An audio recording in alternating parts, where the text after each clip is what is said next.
Hello friends, new Horizon in homeopathy চ্যানেলে ইউটিউবের সমস্ত দর্শককে আবার একবার স্বাগত জানাই। আমি ডক্টর অম্বুজকান্তি সাহা আজ আরেকটি নতুন ভিডিও নিয়ে আপনাদের সামনে উপস্থিত হয়েছি। নিজের ক্ষমতার অতিরিক্ত শারীরিক পরিশ্রম করলে আমাদের প্রত্যেকেরই ক্লান্তি আসে, শরীর খুব দুর্বল লাগে। আর এই দুর্বলতা যে কোনো বয়সের মানুষের মধ্যেই দেখা দিতে পারে। তবে কিছু সময় বিশ্রাম নেবার পর এই ধরনের ক্লান্তি বা এই দুর্বলতা নিজে নিজেই কেটে যায় আর শরীর আগের মতোই সুস্থ স্বাভাবিক হয়ে ওঠে। কিন্তু এমন কিছু কিছু রোগ আছে যেখানে এই ধরনের মাংসপেশির দুর্বলতা খুব সামান্য পরিশ্রম করলে কিংবা কোনো পরিশ্রম ছাড়াই অবসাদগ্রস্ত হয়ে পড়ে, খুব দুর্বল হয়ে পড়ে এবং নাড়াচাড়া করতে খুব কষ্ট হয়, হাঁটাচলা করতে কষ্ট হয়, এমনকি চোখের পাতা খুলে রাখতেও কষ্ট হয়। এই ধরনের বেশ কিছু রোগের সম্বন্ধে আমার ভিডিও আপনারা নিশ্চয়ই দেখে থাকবেন।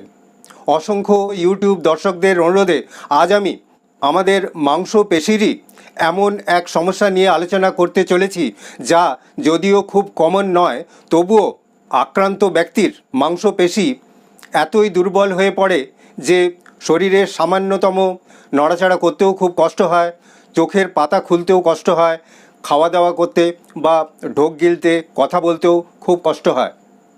এই সমস্যাটি হলো মায়াস্থেনিয়া গ্র্যাভিস।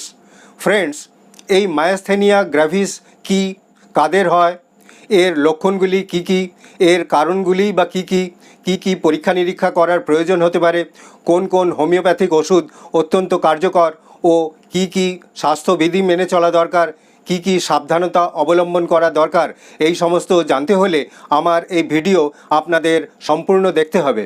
আর যদি ভিডিওটি ভালো লেগে থাকে তবে অবশ্যই লাইক করবেন, বন্ধুদের মধ্যে শেয়ার করবেন, কোনো প্রশ্ন থাকলে হোয়াটসঅ্যাপে লিখে জানাবেন। আর আপনি যদি এই চ্যানেলে নতুন হয়ে থাকেন তবে অবশ্যই সাবস্ক্রাইব বেল প্রেস করে চ্যানেলটিকে সাবস্ক্রাইব করবেন, যাতে নতুন নতুন ভিডিওর নোটিফিকেশান আপনি সবার প্রথমেই পেয়ে যান। আমাদের শরীরে দুই ধরনের মাংসপেশি বা মাসল থাকে, যেমন ভলেন্টারি মাসলস আর ইনভলেন্টারি মাসলস। এছাড়াও আমাদের হৃৎপিণ্ড বা হার্ট এক বিশেষ ধরনের মাংসপেশি দিয়ে তৈরি, যাকে বলা হয় হার্ট মাসল।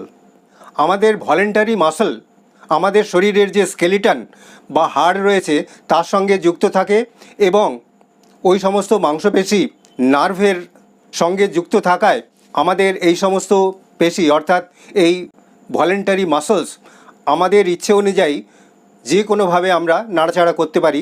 একেবারে যেমন চোখের পাতা খুলতে পারি, আবার বন্ধ করতে পারি, কথা বলতে পারি, ঢোক গিলতে পারি, খাবার খেতে পারি বা অন্যান্য সব রকম কাজ নিজের ইচ্ছে মতো করতে পারি।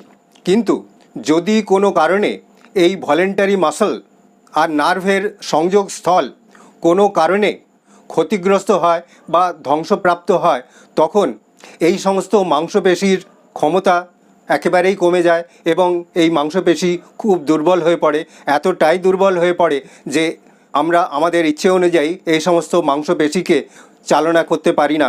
এই অবস্থাকেই বলা হয় মায়াস্থেনিয়া গ্র্যাভিস।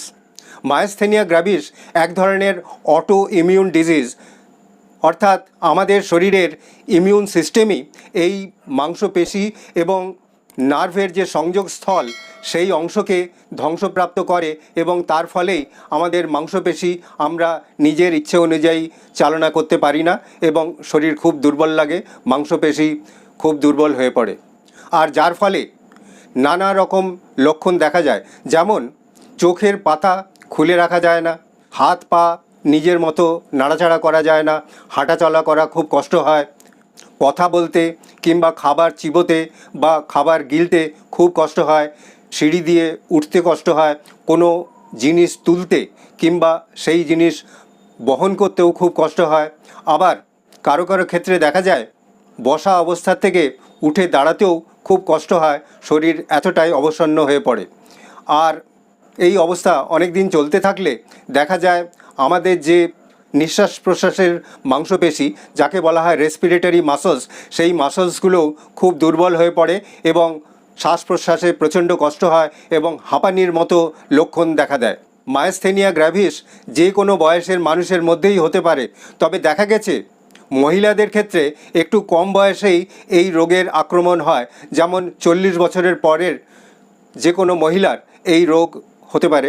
আবার পুরুষদের ক্ষেত্রে সেই বয়স 60-এর ওপর যে কোনো সময় দেখা দিতে পারে।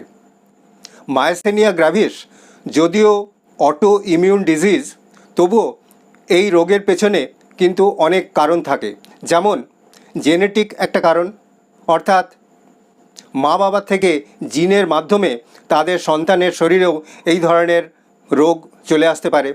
আবার আমাদের যে থাইমাস গ্ল্যান্ড থাকে, সেই থাইমাস গ্ল্যান্ডের কোনো রকম সমস্যা দেখা দিলেও এই মায়াস্থেনিয়া গ্র্যাভিস হতে পারে।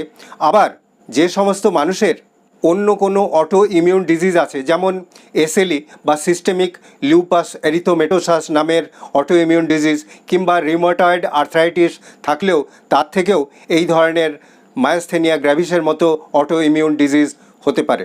তাছাড়াও শরীরে যে কোনো অপারেশন বা সার্জারি হওয়ার পরেও এই মায়াস্থেনিয়া গ্র্যাভিস দেখা দিতে পারে। আবার যারা হার্টের কোনো রোগের জন্য কিংবা ম্যালেরিয়ার জন্য কোনো ওষুধ ব্যবহার করেন, তাদের ক্ষেত্রেও এই ধরনের মায়াস্থেনিয়া গ্র্যাভিস রোগ দেখা দিতে পারে। মায়াস্থেনিয়া গ্র্যাভিস যদিও কোনো প্রাণঘাতী রোগ নয়, কিন্তু এই রোগের কারণে দৈনন্দিন জীবনের কাজ অনেকটাই ব্যাহত হয় এবং প্রায় অবসন্ন অবস্থায় জীবন কাটাতে হয়। সেই কারণে এই মায়াস্থেনিয়া গ্র্যাভিসের কোনো রকম লক্ষণ দেখা দিলে, অর্থাৎ মাংসপেশির কোনো রকম দুর্বলতা দেখা দিলেই একজন অভিজ্ঞ চিকিৎসকের সঙ্গে যোগাযোগ করতে হবে। উনি সারা শরীরের মাংসপেশির পরীক্ষা করে এবং প্রয়োজনে কিছু কিছু পরীক্ষা নিরীক্ষা, যেমন ইএমজি বা ইলেকট্রোমায়োগ্রাফি করে, আমাদের নেকের সিটি স্ক্যান বা এমআরআই করে, আবার কিছু কিছু ব্লাড টেস্ট যেমন অ্যান্টিবডি টেস্ট, অটো ইমিউন ডিজিজের জন্য এএনএ বা anti nuclear antibody test, acetyl choline receptor antibody test, muscle specific kinase antibody test, এই সমস্ত করে এবং তার ফলাফল দেখে উনি বলে দিতে পারবেন এই রোগ মায়াস্থেনিয়া গ্র্যাভিস কি না, এবং সেই অনুযায়ী যথোপযুক্ত চিকিৎসার ব্যবস্থা করতে হবে। এখন আমি এই মায়াস্থেনিয়া গ্র্যাভিস রোগের জন্য অত্যন্ত কার্যকর কয়েকটি হোমিওপ্যাথিক ওষুধের লক্ষণ ও প্রয়োগ বিধি আপনাদের জানিয়ে দিচ্ছি। প্রথমেই যে ওষুধের কথা বলবো সেটি হলো অ্যালিউমিনা। অ্যালিউমিনা শরীরের সমস্ত মাংসপেশি, একদম চোখ থেকে আরম্ভ করে শরীরের সমস্ত মাংসপেশির দুর্বলতার জন্য খুবই উপকারী। এক্ষেত্রে দেখা যায় হাত পা নাড়াচাড়া করতেও যেমন কষ্ট হয়, হাঁটাচলা করতেও তেমন কষ্ট হয়। আবার দেখা গেছে যে রোগীর মধ্যে কোষ্ঠবদ্ধতাও দেখা দেয়। এই সমস্ত ক্ষেত্রে অ্যালিউমিনা 200 প্রতি মাত্রায় 2-3 ফোঁটা হাফ কাপ জলের সঙ্গে মিশিয়ে সারাদিনে 2 বার খেতে হবে। এরপর যে ওষুধের কথা বলবো সেটি হলো কস্টিকাম। কস্টিকাম মাংসপেশির দুর্বলতা, এমনকি মাংসপেশির প্যারালাইটিক অবস্থার জন্য খুবই উপকারী। দেখা যায় সারা শরীরের মাংসপেশি খুব দুর্বল, হাঁটাচলা করতে খুব কষ্ট হয়, শরীর সবসময় কাঁপে।